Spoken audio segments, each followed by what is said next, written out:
భీముణ్ణి పదే పదే హింసిస్తూ ఉంటారు కౌరవులు. అది కొట్టడమో, తిట్టడమో, లేకపోతే నీళ్ళల్లో పడేయడమో ఇట్లాంటి. అప్పుడు కంట్రోల్ చేసేటటువంటి ప్రయత్నంలో భాగంగా ద్రోణాచార్యుడు అడిగినప్పుడు ఎందుకు ఇట్లా హింసిస్తున్నారంటే ధిక్కారమున్ సైతునా అని ఒక డైలాగ్ ఉంటుంది. అది 2-3 చోట్ల ఉంది. దాంట్లో అంటే మమ్మల్ని ధిక్కరిస్తాడు, మమ్మల్ని అస్సలు కేర్ చేయడు, మమ్మల్ని చాలా చులకనగా చూస్తాడు అతను అన్నటువంటి. మీరు చులకనగా చూస్తే అతను చులకనగా చూస్తున్నాడా, లేకపోతే అతను మిమ్మల్ని చులకనగా చూస్తున్నాడా, అంతర్మదనం చేసుకోండి అని చెప్పేసి పిల్లలు మీకు అర్థం కావట్లేదు అని మందలించి పంపించేస్తాడు ఆయన. కాకపోతే శకుని వీళ్ళని అలాగే రెచ్చగొడతా ఉంటారు. అట్లాగే ఇప్పుడు కాకాని విషయంలో ధిక్కారమున్ సైతున అన్నటువంటిదే సంకేతం. దమ్ముంటే అరెస్ట్ చేసుకోండి, చేతనైతే చేసుకోండి అనేటటువంటి పదాలు వింటే అంగీకరించం, అది వంశీ అయినా కాకాని అయినా అన్నటువంటిదే ఇక్కడ కాన్సెప్ట్ అనమాట. బేసిక్గా అక్రమ మైనింగ్ అనేటటువంటిది ఒక విచిత్రమైనటువంటి కేసు. అక్రమ మైనింగ్ అంటే గనక ప్రతి మైనింగ్ అక్రమే. ఎలాగా? పర్మిషన్ లేకుండానంటే పర్మిషన్ ఉంటుంది, కొన్ని చోట్ల పర్మిషన్ ఉండదు. ఇంకోటి, ఆ పర్మిషన్ ఎంతకిచ్చారు? 1 అంగుళాలు తవ్వుకోమన్నారా, 2 అంగుళాలు తవ్వుకోమన్నారా, 3 అంగుళాలు తవ్వుకోమన్నారా? అసలు ఎక్కడుంది లిక్? ఇప్పుడు మన ఇళ్ళ దగ్గర అయితే ఇక్కడి నుంచి ఇక్కడ దాకా కొలత అని ఉంటుంది. 1 గజము, 2 గజాలు, పక్కన సుబ్బారావు గారింటి దగ్గర నుంచి రామారావు గారింటి దాకా ఇది మీ స్థలం లాంటి.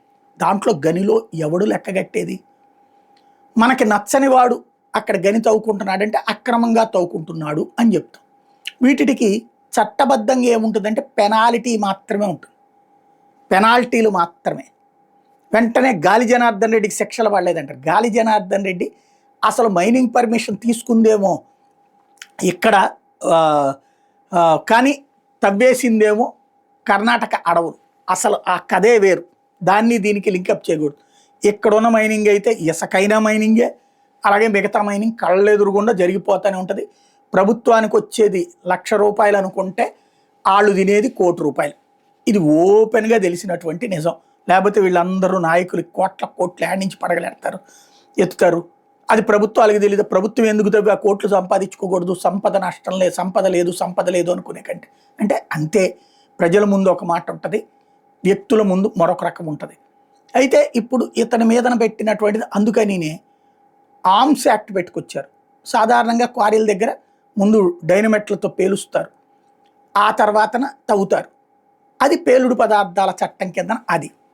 రెండవది, అప్పుడు దానికి నాన్ బెయిలబుల్ అవుతుంది. ఇంకోటి, అక్కడున్న ఎవరినో గిరిజనులు అడ్డుపడితే వాళ్ళని తిట్టారు అన్నటువంటి కోణం, SC/ST అట్రాసిటీస్ యాక్ట్. అది అధికారి ఇచ్చారు ఫిర్యాదు అంటే ఏముంటుంది?